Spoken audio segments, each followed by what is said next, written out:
due to turbulence of narrow upper airway. ঠিক আছে, এটা হলো স্ট্রাইডর। High pitched breath sound produced by turbulent airflow through a partially obstructed airway at the level of the supraglottic, glottic, subglottic or trachea.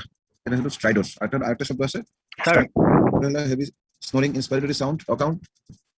এটা হলো ইন্সপাইরেটরি sound, during slip অথবা কমাতে তোমার এই সাউন্ডটা পাওয়া যায়। আর ওটা হলো অ্যাওয়েকিং অবস্থায় পাওয়া যায় স্ট্রাইডরটা। এটা হলো স্টার্টর আর এটা হলো স্ট্রাইডর। কজ অফ স্ট্রাইডর কি? এটা হলো কোয়ানাল স্টেনোসিস অথবা যার যদি এনলার্জ টনসিল আর enlarge adenoid and redundant upper airway tissue. এই দুটো টার্মসটা হলো দুই রকম, একটা হলো স্টার্টর, একটা হলো স্ট্রাইডর। স্টার ফিজিক ইন্সপাইরেটরি মানে হলো ডিউরিং তুমি যখন শ্বাসটা নিবা তখন যে ধরনের স্ট্রাইডর হবে সেটা হলো ইন্সপাইরেটরি স্ট্রাইডর। এটা suggest an airway obstruction at or above the level of the vocal cord. আর এটা হলো এক্সপাইরেটরি স্ট্রাইডর, এটা হলো at the level of the trachea bronchus আর ট্রাকিয়া এন্ড ব্রঙ্কাস। ওই লেভেলে যদি কোনো অবস্ট্রাকশন থাকে তাহলে যে স্ট্রাইডরটা হবে, যে ব্রেথ সাউন্ডটা হবে সেটা হলো এক্সপাইরেটরি।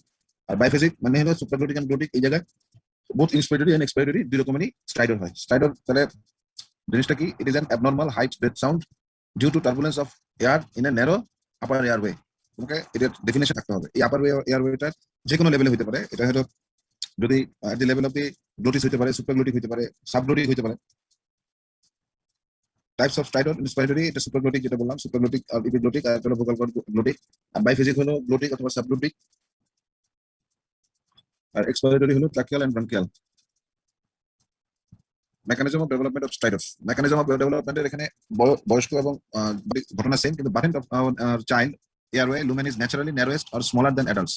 Therefore, any minor reduction of this airway diameter, such as inflammation or mucosal edema or foreign object collapsing into glottis, can result in further narrowing obstruction of the airway. Due to this narrowing, it causes an exponential increase in the airway resistance, which makes it significantly difficult for child to breathe. মানে any kind of এর ক্ষেত্রে চাইল্ডের যে কোনো ধরনের স্ট্রাইডরের ক্ষেত্রে আমাদের তড়িৎ একটা সিদ্ধান্ত নিতে হবে, বিকজ তাদের এয়ারওয়ে স্মলার দেন narrower than adult এবং তোমাকে খুব একটা সময় দিবে না। স্ট্রাইডর, whenever you think it is stridor, আমাদের ইএনটির ভাষায় whenever you think stridor, you must encounter it at once. তুমি যখন এটা মনে করবে যে স্ট্রাইডর, তোমার তখনই এটাকে এনকাউন্টার করতে হবে। এনকাউন্টার কি? এবার এলো তার পরবর্তী কথা আছে এই স্ট্রাইডরের। একটা হলো ল্যারিঞ্জোমেলাসিয়া। মোর দেন 70% কজ হলো ল্যারিঞ্জোমেলাসিয়া। ল্যারিঞ্জোমেলাসিয়া কি জিনিস? ল্যারিঞ্জোমেলাসিয়া হলো তোমার যে ল্যারিংসটা আছে তার কোনো মাসেলের টোন নাই, সে একদম ভেঙে চুরে পড়ে যায়।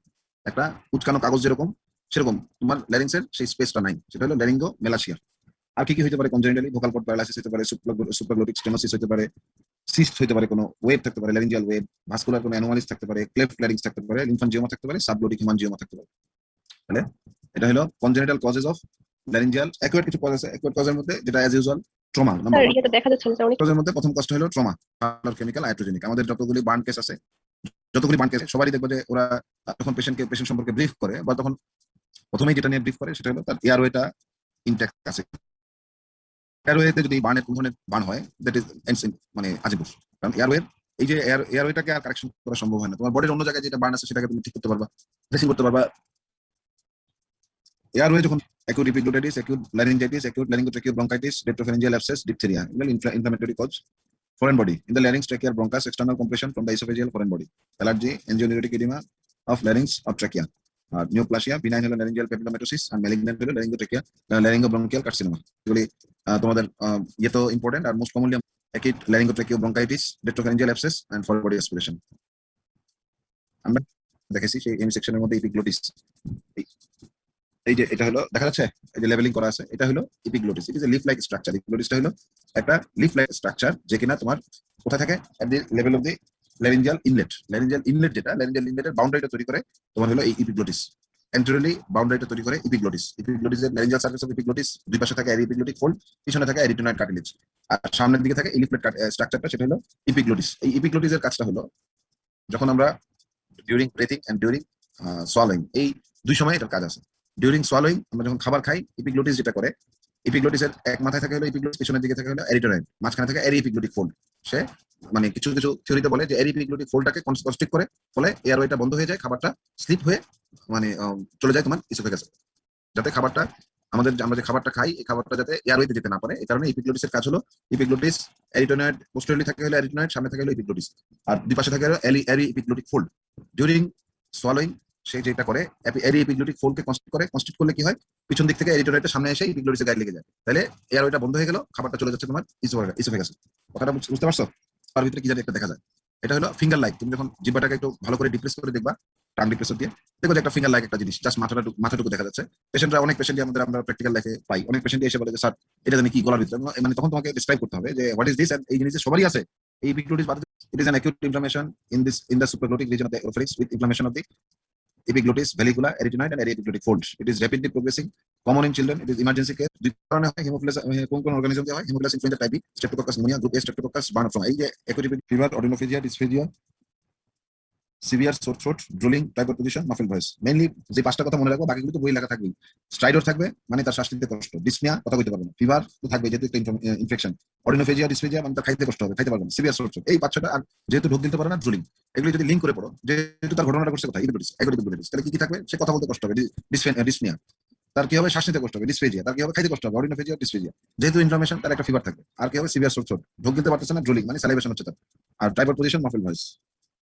এপিগ্লোটিসটা যদি আমরা এফওএল বা এন্ডোস্কোপি করে দেখি, তাহলে এপিগ্লোটিসটা তোমার এরকম থাকে, এবং সারাউন্ডিং যে তোমার টিস্যুগুলি থাকে, সেগুলি তোমার রেড এন্ড ইনফ্লেম থাকে। ঠিক আছে, এই হলো অ্যাকুট এপিগ্লোটিস। এটা হলো নরমাল এপিগ্লোটিসের তোমার একটা ছবি, অলমোস্ট নরমাল।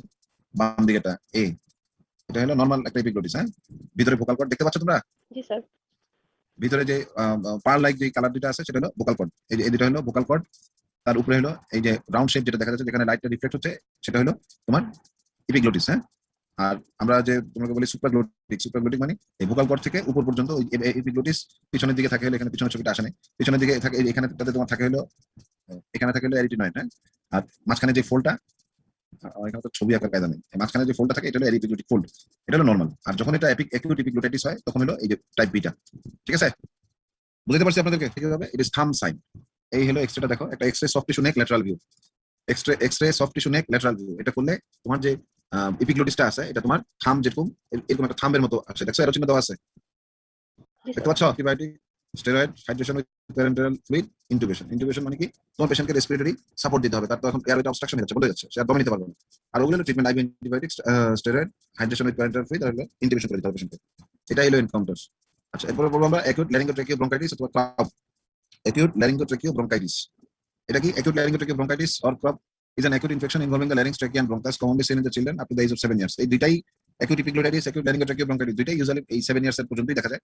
এটার কজ হলো influenza virus type B, haemophilus influenzae. আর এটা হলো para influenza virus, responsible for about 80% cause case of the croups. Croups হলো দিলে তোমার ধীরে ডেভেলপ করে, আর acute epiglottitis এটা সাডেনলি ডেভেলপ করে। মানে ক্রপে যেটা হয়, পেশেন্টের সিম্পটম গুলো একটু স্লো হয়, খুব বেশি কষ্ট হয় না। আচ্ছা, স্প্রেড যদি either direct inhalation from the cough or sneeze or by contamination by disease cycle, inhalation of the virus through the nose or nasopharynx, respiratory basically becomes symptom, reminders airway narrowing, airflow through the airway become the turbulent. এই acute laryngotracheal bronchitis বা cough যেটা, এটা আমাদের মেলাবার হয়েছে, আমরা তার এটার নাম cough বা laryngotracheal bronchitis এটা করিনি, কিন্তু এটা ইমার্জেন্সি হলো ফর চিলড্রেন। এই নরমাল যে ট্রাকিয়াটা দুই পাশ থেকে চেপে ধরে। ঠিক আছে, laryngotracheal bronchitis মানে তোমার larynx, trachea, bronchus সব জায়গা মিলে তোমার এরকম এয়ারওয়েটা ন্যারো হয়ে যায়। এটা হলো নরমাল এয়ারওয়ে, হেলদি, আর এটা হলো ন্যারো এয়ারওয়ে। দেখছো, দেখতে পাচ্ছ তোমরা? কিছু কি non specific respiratory symptom, rhinorrhoea, sore throat, cough, fever থাকে generally low grade but may exceed 40 degree, hoarseness of voice, barking cough. এটার মধ্যে স্পেশালি যেটা ইম্পর্টেন্ট সেটা বার্কিং কাফ, মানে একদম কাশতে কাশতে শেষ। স্ট্রাইডর, চেস্ট রিট্রাকশন। এটার মেইনলি নরমাল কথাবার্তা তো আছেই। আমরা চিনব কি দিয়ে? এক্সরে দিয়ে। এক্সরেতে স্টিপল সাইন পাওয়া যায়। স্টিপল সাইনটা কি? যে ছবিটা তোমাদেরকে একটু আগে দেখাইছি, এটাকে তুমি যদি এক্সরেতে চিন্তা করো, এটাই হলো স্টিপল সাইন, এই জায়গাটা। ঠিক আছে, এটাকে যদি তুমি চিন্তা করো, এক্সরেতে তুমি দেখতে চাও, এই যে তুমি এক্সরেতে একই জিনিস তুমি দেখতে পাচ্ছ। দেখছো?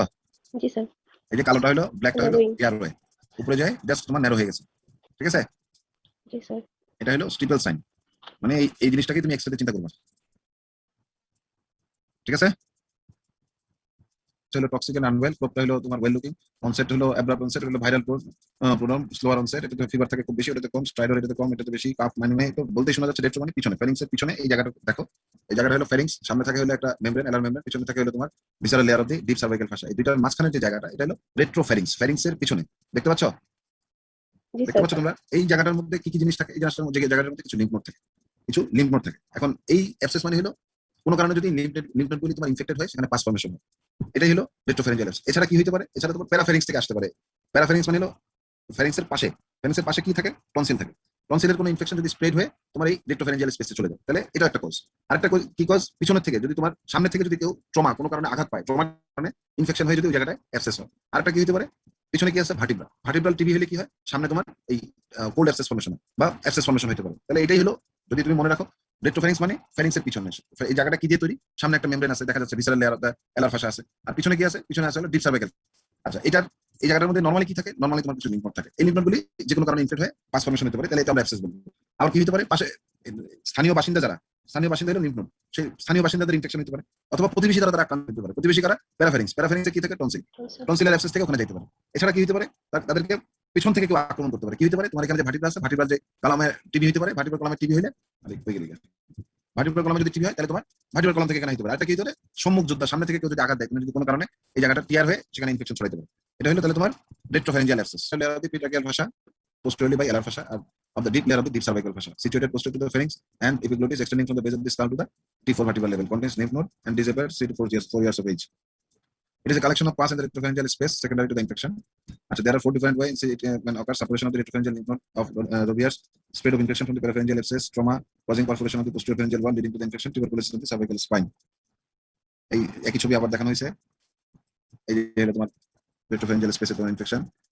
আচ্ছা, এবার আসলে ক্লিনিক্যাল ফিচার কি থাকবে, ব্রিদিং ডিফিকাল্টি, স্পেসটা স্যার আগের ছবিটাতে একটু দেখাবেন। হ্যাঁ। আর সামনের দিকে কি আছে, সামনের দিকে হলো ভিসারাল লেয়ার অফ দি ওই যে ডিপ সার্ভাইকাল ফাসা, ঠিক আছে, সামনে যে বর্ডারটার মধ্যে যেটা দেখা যায়, হ্যাঁ। জি স্যার, বুঝতে পারছি। আর হলুদটা হলো অ্যাবসেস, অ্যাবসেস, হ্যাঁ, এটা হলো রেট্রোফেরেঞ্জিয়াল অ্যাবসেস। তাহলে কি আছে, কি হবে, ব্রিদিং ডিফিকাল্টি হবে, যেহেতু তোমার এয়ারওয়ের ঘটনা, তাহলে এয়ারওয়ে এবং আপার এরোজের ডাইজেস্টিভ ওয়ে, যেটা দুইটার কাজই সে বাধাগ্রস্ত হবে, তাহলে কি হবে, শ্বাস নিতে কষ্ট হবে। না হলেও তুমি একটু লিখে দিলে ক্ষতি নেই, যে ওই যে তোমার রেট্রোফেরেঞ্জিয়াল অ্যাবসেস কি হবে, ব্রিদিং ডিফিকাল্টি হবে, ডিসফেজিয়া হবে, ড্রুলিং কেন হয়, আমাদের মুখে কন্টিনিউয়াস তোমার স্যালাইভা তৈরি হতে থাকে, আমরা কি করে এটা ঢোক গিলে ফেলি, তুমি ঢোক গিলতে পারবা না কোনো কারণে, দ্যাট ইজ কল ড্রুলিং। এই যে ঢোক গিলতে না পারা বিভিন্ন কারণে হয়, যেমন যাদের মেন্টাল রিটার্ডেশন আছে, তারা বুঝেই না যে তারা এখন ঢোক গিলতে হবে, তারা দেখবে যে এই ধরনের বাচ্চা যারা অটিস্টিক বাচ্চা, তারা দেখবে যে মুখের কোনা দিয়ে তার স্যালাইভেশন হচ্ছে, কারণ সে তো জানেই না যে তাকে এখন ঢোক গিলতে হবে। আমরা যারা নিজেদেরকে স্মার্ট বলি, তারা কি বলি, একটু পর ঢোক গিলি ঢোক গিলি, তার মানে আমাদের এই স্যালাইভেশনটা আমরা অটো গিলে ফেলি। যখন তুমি তোমার গলায় কোনো সমস্যা আছে, ঢোক গিলতে পারতেছ না, তাহলে তখনই এই যে এতক্ষণ যে 3টা টার্ম পড়াইলাম, এপিগ্লোটাইটিস, তারপরে ল্যারিঙ্গোট্রাকিয়াল ব্রঙ্কাইটিস, তারপরে হলো তোমার এই যে এটা কি পড়াচ্ছি, রেট্রোফেরেঞ্জিয়াল অ্যাবসেস, তারপরে তোমার সামনে পড়াবো ফরেন বডি ইন দ্য ল্যারিঙ্গস। এই সবগুলির ক্ষেত্রে কি হবে, তোমার ঢোক গিলতে কষ্ট, তাহলে সবগুলিতেই ড্রুলিং আছে। হাই ফিভার, যেহেতু একটা ইনফেকশন আছে, হাই ফিভার, তোমার স্ট্রাইডর আছে, ইন্টারকোস্টাল ডিপ্রেশন, সিভিয়ার সোলসো, ডিফিকাল্টি টার্নিং দ্য হেড। আচ্ছা, এটা হলো এক্সরে দেখে যদি তুমি দেখো, এই যে ছবিটা আগে দেখছো, এই ছবিটাকে যদি তুমি এক্সরেতে কল্পনা করো, এখানে কি হয়েছে, widening of the parapharyngeal space. এই দেখো, এই স্পেসটা ন্যারো, হ্যাঁ, এই তোমার এটা হলো ভার্টিব্রা এবং ফেরিংস, এই জায়গাটা একদম ন্যারো, তাই না, দেখতে পাচ্ছ। জি স্যার, আর এখানে কি হয়েছে, widening of the parapharyngeal space, এই স্পেসটা বড় হয়ে গেছে, তাই না।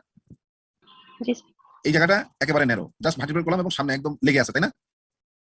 আর এই জায়গাটা কি হয়েছে, জায়গাটা ওয়াইড হয়ে গেছে, বুঝতে পারছো। জি স্যার, এবার এক্সরেতে আসো, এক্সরেতে তুমি যদি দেখো, এই যে just widening of the parapharyngeal space, X-ray যদি দেখো, এই যে widening of the parapharyngeal space, দেখতে পাইছো, ভার্টিব্রাল কলাম, এটা তো আর স্যার, এটা হলো ভার্টিব্রাল কলাম, হ্যাঁ। আর এটা হলো তোমার এই যে ফেরিংস এর পোস্টেরিয়র বর্ডার, যেটা যদি টিবির কারণে হয় টিবি রোগ খাবে, আর যদি টিবির ওষুধ খাবে, আর যদি তোমার টিবি না হয় নরমাল কারণে অ্যাবসেস হয়, IV broad spectrum antibiotic and drainage by an incision at the posterior pharyngeal wall, so oral cavity দিয়ে এটাকে তোমার ইনসিশন দিতে হবে পোস্টেরিয়র ফেরেঞ্জিয়াল ওয়াল, ঠিক আছে। আর অ্যাডাল্টের ক্ষেত্রে tubercular abscess treated with antituberculin drug, drainage through the external neck incision and required.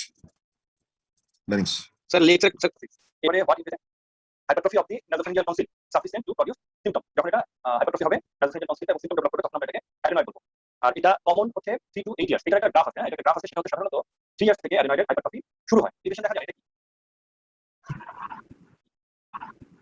ওই ওপেনিং এর সামনে একটা এলিভেশন দেখা যায়, right, maybe physiological or pathological. Hyperplasia of the nasopharyngeal tonsil is enlargement and multiplication of the lymphoid follicles may result from, একটা হচ্ছে physiological enlargement হতে পারে due to exposure to multiple antigen। Physiological, তারপর কোন কোন নামে লেখা সিম্পটম লেখা আছে, আর কি আছে বলো দেখি। বেসিক কিছু সিম্পটম, একটা হচ্ছে অরাল সিম্পটম, আর হচ্ছে জেনারেল সিম্পটম। জেনারেল সিম্পটের মধ্যে হচ্ছে অ্যাডেনয়েড সিম্পটম, সাইন সিম্পটম আর কি, সাইন, এটা সাইন বললে ঠিক হবে। অ্যাডেনয়েড ফেসিস নাম শুনছো, শুরুতে নেজাল অবস্ট্রাকশন হবে শুরু। আর কি হবে, মাউথ ব্রিদিং, একেবারে কমন যেগুলো প্রেজেন্ট করে, নাক বন্ধ থাকে, হা করে শ্বাস নেয়। আর একেবারে ছোট বাচ্চা যারা ফিডিং সাকিং ডিফিকাল্টি হবে, আর স্নোরিং হতে পারে খুব বেশি বড় হলে। আর obstructive apnoea, hyponasal voice, nasal discharge due to recurrent upper respiratory tract infection, post nasal drip। এই post nasal dripটা কি, গলার ভিতরে কিছু সিক্রেশন আসবে আর পেশেন্ট বারবার ঢোক গিলবে। না post nasal dripটা তোমার এটা কি সিম্পটম না সাইন আসলে বলো দেখি, তুমি সেটা দেখে বলতে পারো, দেখে তো পেশেন্ট বলবে স্যার এটা, পেশেন্ট বলবে। আর ফাইন্ডিংসে তুমি কি বলতে পারো, তুমি ফাইন্ডিংসে কি তুমি বলতে পারো যে স্যার এটা post nasal drip আছে? জানি স্যার, আপনি বলে দিন স্যার, জানি না কেন, এটা তুমি যদি তার যদি টাং ডিপ্রেসর দিয়ে তার যদি টাংটা হ্যাঁ হ্যাঁ স্যার পারবো। দেখো, তুমি দেখবা যে উপর থেকে সাবক্লিনেটেড এয়ার প্রেসার দিয়ে সত্যির মতো নামতেছে, হ্যাঁ, জি এটা হচ্ছে post nasal drip, ঠিক আছে। আর এয়ার রেক হবে, ডেফনেস হতে পারে, retracted TM, otitis media with effusion, recurrent attack of acute otitis media. আর অনেকদিন যদি আনট্রিটেড থাকে তাহলে তোমার রিফ্লেকশন হয়ে কলেস্টেটোমা ফর্মেশন হতে পারে। আচ্ছা, এই কলেস্টেটোমা বলতে কি বুঝো তোমরা? আর হচ্ছে ইনঅ্যাক্টিভ, অ্যাক্টিভে ডিসচার্জ থাকবে, ইনঅ্যাক্টিভে ডিসচার্জ মানে পুশ থাকবে না। আর অ্যাটিকান্টারের দুইটা, একটা হচ্ছে অ্যাক্টিভ আর একটা হচ্ছে ইনঅ্যাক্টিভ। তো অ্যাক্টিভ যেটা, অ্যাটিকান্টারের যেটা অ্যাক্টিভ, এটাই হচ্ছে কলেস্টেটোমা। এটাতে অনেক দুর্গন্ধযুক্ত ডিসচার্জ আসে, স্কোয়ামাস এপিথেলিয়াম জমে কানের ভেতরে, এটা হচ্ছে কলেস্টেটোমা, এটা কিন্তু নাকের। তো অ্যাডেনয়েড থেকেও অনেকদিন ধরে তার যদি ডিস্ট্রিবিউশন যদি ব্লক থাকে, সেক্ষেত্রে মিডিয়ার ভিতরে নেগেটিভ প্রেশার তৈরি হবে, নেগেটিভ প্রেশার তৈরি হওয়ার পর রিফ্লেকশন হবে, রিফ্লেকশন হয়ে এই কলেস্টেটোমা ফর্মেশন হবে। আচ্ছা, এরপরে আসলে জেনারেল সিম্পটমস এন্ড সাইন্সের মধ্যে অ্যাডেনয়েড ফেসিস। অ্যাডেনয়েড ফেসিস কি হয়, এটা কিন্তু ভাইভাতে থাকতে পারে। আমি যে কথা বলবো এটা হচ্ছে বেশি গুরুত্বপূর্ণ, অনেক 10টা আছে, 10টা শব্দ বলার প্রয়োজন নেই। আচ্ছা, এখানে দেখো তোমার ওপেন মাউথ, তারপর হচ্ছে pinch nostril, loss of nasolabial furrow, retracted upper lip, spongy gum, high arch palate, prominent and crowded upper incisor teeth. এগুলো হচ্ছে ভ্যাকান্ট এক্সপ্রেশন, এটা অত গুরুত্বপূর্ণ না। তারপর আন্ডার স্টাং লোয়ার জ, এটা অত ইম্পর্টেন্ট না। জি স্যার, দেখা যাচ্ছে। স্যার দেখা যাচ্ছে। বাচ্চাদের মতো অনেকটা মিল পাবা। ফেসটা একটু elongated হয়, তারপরে লিপটা উপর দিকে টেনে ধরে আছে, তারপরে নোজটা হবে হচ্ছে কি বললাম, নোজের কথা কি বললাম? স্যার ঘুমাতে গেলে হঠাৎ শ্বাসকষ্ট হয়, শ্বাস বন্ধ হয়ে যায়, তারপর পেশেন্ট আবার জেগে ওঠে। আবার এটাকে আমরা কি বলি এটাকে যে আমরা লেমেন টার্ম, আমরা সাধারণত কি বলি এটাকে? হতে পারে অনেকদিন ধরে ওই শ্বাস বন্ধ থাকার কারণে, ল্যাক অফ অক্সিজেনের কারণে, হাইপারটেনশন থেকে অনেকগুলো আছে, যেমন ধরো একটা আছে ফ্লেক্সিবল অর রিজিড নাসোফ্যারিঙ্গোস্কোপি, মানে নাকের ভেতরটা তোমার ফ্লেক্সিবল অথবা রিজিড নাসো এন্ডোস্কোপি দিয়ে দেখতে হবে। আর আছে হচ্ছে এক্সরে আর এপিডুরাল। এর মধ্যে আমাদের পার্সপেক্টিভে যেটা গুরুত্বপূর্ণ সেটা হচ্ছে এক্সরে। এক্সরে তোমাকে যদি জিজ্ঞেস করা হয় কি এক্সরে করবা, তাহলে কি বলবা? স্যার এক্সরে কোনটার জন্য স্যার? অ্যাডেনয়েডের জন্য? অ্যাডেনয়েডের জন্য, হ্যাঁ। তো X-ray of nasopharynx lateral view sir. আচ্ছা, এক্সরে নাসোফেরিংস ল্যাটারাল ভিউ, আর কিছু অ্যাড করতে হবে সাথে? দেখছো কখন এক্সরেটা? না স্যার, এটা দেখিনি স্যার। আর যেটা অবশ্যই হার করে করতে হবে। X-ray nasopharynx lateral view in open mouth, open mouth lateral view, open mouth. আর সুবিধা কি স্যার? মুখ এটা তোমার জানতে হবে। এটা একটা ওই যে নাসোএন্ডোস্কোপি যেটা বললাম, এন্ডোস্কোপি স্যার। এন্ডোস্কোপি অ্যাডেনয়েড দেখলে এরকম দেখা যায়। এই তোমরা কয়জন আছো ক্লাসে? Symptom, according to symptom, nasal decongestant দিব, নাসাল ডিকনজেস্টেন্ট, নন ইরিটেন্ট নাসাল ডিকনজেস্টেন্ট। এটা নাসাল ডিকনজেস্টেন্ট নাম জানো তোমরা? হ্যাঁ স্যার, অক্সিমিটার জানি, দুইটাই ইউজ করি স্যার। এর বাইরে কি আছে? হুম, স্যার আমরা যেটা অক্সিমিটার বা জানিমিটার স্যার। ঠিক আছে। আচ্ছা, নাসাল স্টেরয়েড নাম জানো? প্রিপারেশন হ্যাঁ এটা স্প্রে স্যার, এটা বলতে পারবো। আচ্ছা, নাসাল স্টেরয়েড আছে হচ্ছে তোমার একটা আছে বেক্লোমিথাসন, হ্যাঁ, তো দেখেছি স্যার। বেক্লোমিথাসন, হ্যাঁ স্যার বলছে। আর এটা আছে তোমার ফ্লুটিকাসন, জি স্যার। প্রোপনের কাছে আর ইকুলেট আছে, এই যে তোমার ক্লোনাস স্প্রে নামে পাওয়া যায়, ক্লোনাস স্প্রে। আর আগে একটা ইয়ে ছিল নোভার্টিস কাটলে অ্যাভামিস, হ্যাঁ, তারপরে অ্যাভাস স্প্রে। এগুলো হচ্ছে এটাকে পজিটিভ করতে হবে, তোমার রাইনোসাইনোসাইটিস থাকে এটা ট্রিটমেন্ট করতে হবে, অ্যালার্জি থাকে অ্যালার্জি ট্রিটমেন্ট করতে হবে। এই তো treatment degree, conservative treatment. Surgery adenoidectomy হয় সিম্পটম তার মার্ক যদি সিম্পটম, হ্যাঁ, অ্যাডেনয়েড ফেসিস যদি থাকে, তারপরে অরাল সিম্পটম যদি থাকে, তার সিম্পটম যদি থাকে অবশ্যই করতে হবে অপারেশন। তারপরে repeated upper respiratory tract infection যদি থাকে তাহলে অপারেশন করতে হবে। আর টনসিল এর সাথে প্রয়োজন হলে ফেলে দেবো, অ্যাডেনয়েডেক্টমি অথবা অ্যাডেনোটনসিলেক্টমি। ঠিক আছে? আচ্ছা, এখন বলো দেখি একটু বলে দিই অ্যাডেনয়েড অপারেশনের পজিশন কি হয়? অপারেশনের সময় পেশেন্টের পজিশন কি থাকে? কোনটা? পেন্ডেল পার্ট অপারেশন, এটা পজিশন আমাদের সাথে কোনো সম্পর্ক নেই, নিউরোসার্জারি সাথে সম্পর্ক আছে। স্যার করছি স্যার। তো হেড নেক এক্সটেন্ডেড করে হ্যাঁ হ্যাঁ। আচ্ছা, এই তো এটা আমি জানি তো, এটাই তো বাকি। আর অ্যাডেনয়েডেক্টমি, হ্যাঁ, এটা দুইটা ডিফারেন্স আছে। সেটা হচ্ছে যে অ্যাডেনয়েডেক্টমি করতে হবে normal supine position. Normal supine position কোনটা? নরমালি যে বালিশের বালিশ ছাড়াও আমরা যদি চিত হয়ে শুয়ে থাকি, একটা হচ্ছে চিত হয়ে শোয়া আর উপর হয়ে শোয়া। চিত হয়ে শোয়াটা হচ্ছে normal supine position. Normal supine position কোথাও কোনো এক্সটেনশন, ফ্লেকশন, হাইপারফ্লেকশন থাকবে না। নরমাল পজিশনে অ্যাডেনয়েডেক্টমি করতে হবে। একদম স্পষ্ট ভাবে বললাম, এটা একবার মাথায় গেছে নাও যে অ্যাডেনয়েডেক্টমি নরমাল সুপাইন পজিশন, হ্যাঁ। আর ওই একজন যে বললো যে নেক হাইপার এক্সটেন্ডেড থাকবে, এটা হচ্ছে টনসিলেক্টমি। টনসিলেক্টমিতে সুপাইন পজিশন থাকে আর নেক থাকে হাইপার এক্সটেন্ডেড, আর শোল্ডার ব্লেডের নিচে একটা স্যান্ডব্যাগ দেওয়া থাকে। ঠিক আছে? জি স্যার। জি স্যার। হ্যাঁ, টনসিলেক্টমি পজিশন কি বললাম তাহলে? Supine position, neck hyper extension, আর a sandbag under the shoulder blade. ঠিক আছে?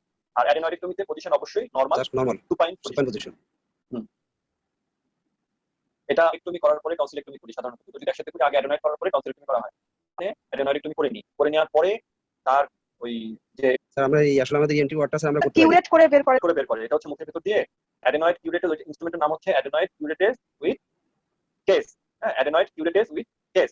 এটা আমরা ওই মুখের ভেতর দিয়ে অরোফেরিংস দিয়ে টপ প্যালেটের পেছন দিয়ে নাসোফেরিংসে ঢুকাই দিই। এটা কিন্তু ব্লাইন্ড প্রসিডিউর, না দেখে ঢুকাই দিয়ে ওটাকে বসাই দিয়ে কিউরেট করি। কিউরেট করা মানে বুঝো তো চেষে নিয়ে আসা আর কি, মানে একটা চামচ দিয়ে চেষে নিয়ে আসার মতো। ওই চেষে নিয়ে আসি। এখন যখন আমরা চেষে নিয়ে আসি তখন আমাদের কিউরেটটা কাজ লাগে হচ্ছে তোমার অ্যাটলান্টো অক্সিপিটাল জয়েন্ট যেটা আছে, প্রথম দুইটা ভার্টিব্রা, হ্যাঁ, ওইখান থেকে ওইখানের ধরো একটা 16 বছরের একটা ছেলে, হ্যাঁ, ও কমপ্লেন করতেছে যে ওর বেশ কিছুদিন থেকে নাক বন্ধ থাকে এবং মাঝে মাঝেই তার প্রচুর পরিমাণে রক্ত আসে নাক দিয়ে। নাসাল অবস্ট্রাকশন আর এপিস্টেক্সিস। এপিস্টেক্সিসটা হঠাৎ করে শুরু হয়, অনেক রক্ত যায়, আবার কিছুক্ষণ পরে হঠাৎ এমনিতে বন্ধ হয়ে যায়। এটা কি হতে পারে বলো? Fibre angio sir. Nasopharyngeal carcinoma না, কার্সিনোমাতে সাধারণত ব্লিডিং এর হিস্ট্রি থাকে না। আমি যেটা বললাম একটা গুরুত্বপূর্ণ পয়েন্ট বলছি না, একটা কি বলছি, ছেলে বলছি না, বয়স বলছি ছেলেটা। জি স্যার। ঠিক আছে। হ্যাঁ 16 বছর বলছি, আমি কিন্তু মেয়ে বলি না, আমি কিন্তু ছেলে বলছি। এটা হচ্ছে সবগুলো ঠিক আছে স্যার, এনজিওমা হ্যাঁ হ্যাঁ নাসোফ্যারিঞ্জিয়াল অ্যাঞ্জিও এনজিওমা ফাইব্রোমা। হ্যাঁ হুম। এটাকে বলি হচ্ছে নাসোফ্যারিঞ্জিয়াল অ্যাঞ্জিও ফাইব্রোমা। আর যেহেতু ওই যে আমি 16 বছর বললাম না, এটা হচ্ছে জি স্যার। জুভেনাইল। জুভেনাইল মানে কি?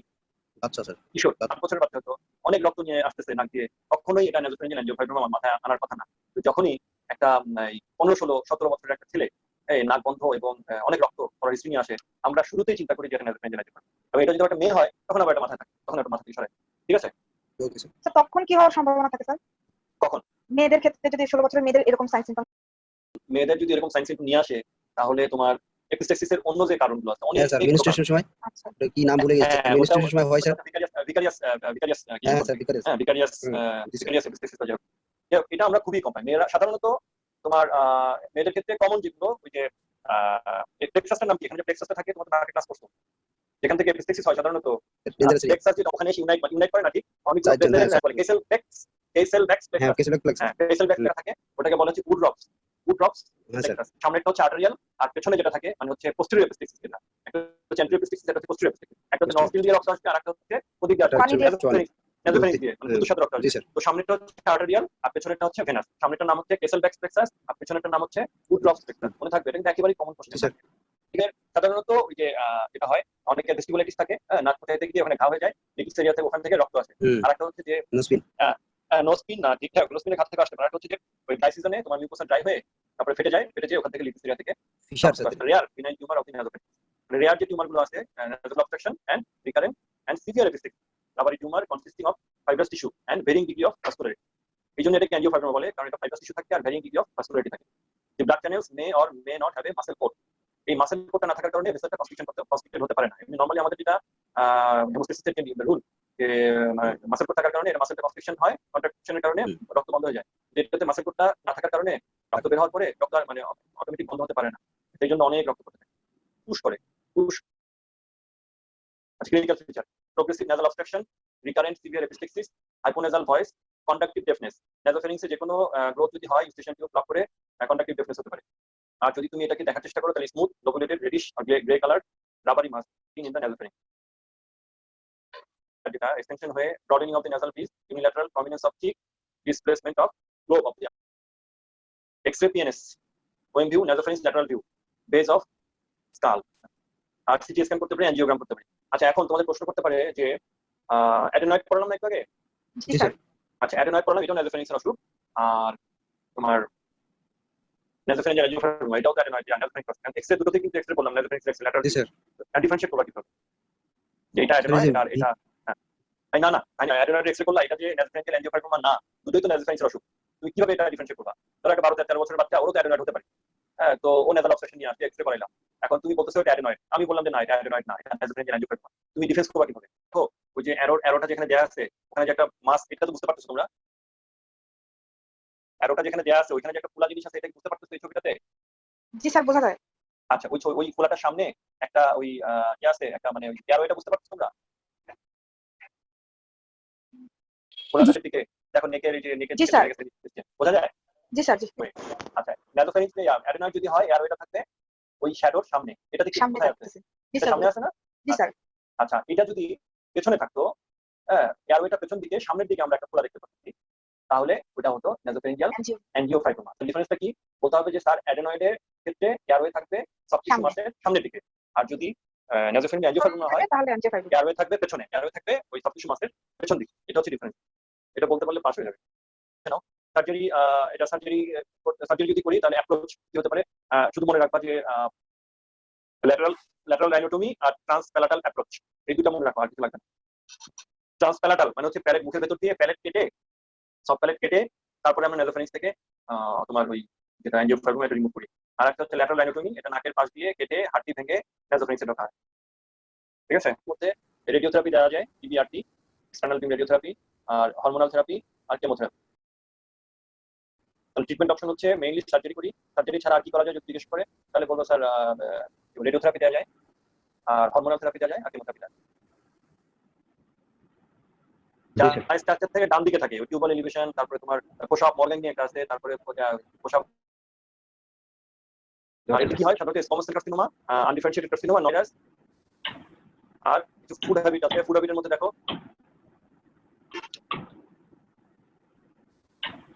আর কিছু ফুড হ্যাবিট আছে, ফুড অ্যাঞ্জিওফাইব্রোমা, নাসোফ্যারিঞ্জিয়াল কার্সিনোমা। এই তিনটাতেই কিন্তু বাচ্চা যদি বাদ দিয়ে দাও, অ্যাডাল্টের ক্ষেত্রে যদি চিন্তা করো, সেক্ষেত্রে তিনটাতেই কিন্তু নেজাল অবস্ট্রাকশন কমপ্লেন করবে, তাই না? জি স্যার, করবে স্যার। করবে যেহেতু নাসোফ্যারিংসে। ডিফারেন্সিয়েট কেমন কিভাবে করবা? ওই তার ক্লিনিক্যাল ফিচার। হ্যাঁ, ক্লিনিক্যাল ফিচার বা তার মধ্যে দেখো ইউনিল্যাটারাল আর বাইল্যাটারাল নেক মাস। নাসোফ্যারিংস এর কার্সিনোমার ক্ষেত্রে এটা তো নাসোফ্যারিংস, এটা বাইরে থেকে দেখা যায় না। এটা প্রেজেন্ট করে হচ্ছে সাধারণত সার্ভাইকাল লিম্ফ্যাডিনোপ্যাথি নিয়ে, মানে দুই পাশে নেকের দুই পাশে লিম্ফ নোড, এটা স্ট্রেসিস নিয়ে আসে সাধারণত। জি স্যার। তুমি যদি নেজাল অবস্ট্রাকশন পাও, সাথে যদি লিম্ফ নোড পাও, আর যেহেতু এটা মিড লাইন স্ট্রাকচার, নাসোফ্যারিংস তো মিড লাইন না, মিড লাইন হলে ডান বাম থেকে লিম্ফ নোড ইনভলভ করে। এটা চেক লিম্ফ করুন। নোড জি পাও, স্যার। লিম্ফ নোড পেলে তোমাকে মাথায় আনতে হবে যে এটা মেবি না carcinoma. Carcinoma, Nasopharyngeal lymph node আছে। হ্যাঁ, নাসোফ্যারিঞ্জিয়াল কার্সিনোমা। তাহলে ইউনিল্যাটারাল বাইল্যাটারাল নেক মাস মানে হচ্ছে লিম্ফ্যাডিনোপ্যাথি, নাসাল অবস্ট্রাকশন, এপিস্টেসিস হতে পারে, নাসাল ডিসচার্জ হতে পারে। আর যেগুলো কনভেন্টলেস, আমি স্টেজ পড়ে যে শুরুতে পাই না, এক্সটেনশন হয়ে মেটাস্টেসিস হয়ে তারপরে আমাদের একটা আর examination of postnasal space by PNS mirror digitally or by phaco-nasal endoscope, a friable or ulcerated mass may be visible, especially in the fossa of Rosenbluth। ঠিক আছে? তাহলে এখানে প্রশ্ন কিন্তু তোমার হচ্ছে যে নাসোফ্যারিঞ্জিয়াল কার্সিনোমা কোথায়, মানে শুরু হয় কোথায়, অরিজিনেট করে কোথা থেকে, কোন জায়গা থেকে, কি বলবা? কমন সাইট কোথায়? নাসোফ্যারিংস কোন জায়গায়? কোষা রোজেনমুলার। হ্যাঁ, fossa of Rosenbluth। হ্যাঁ, fossa of Rosenbluth। এই যে দেখো আগের ছবিগুলো দেখছো মিউকোসা ইনট্যাক্ট ছিল, আর এটাতে দেখো একটু মানে এক্সরে করতে পারি, আর এক্সরে পিএনএস ওএমভিউ এক্সটেনশন দেখার জন্য, আর সিটি স্ক্যান, এমআরআই, বায়োপসি নিয়ে তারপর ডায়াগনোস্টিক, ঠিক আছে? আজকে এই পর্যন্তই, টনসিল আজকে আর হবে না।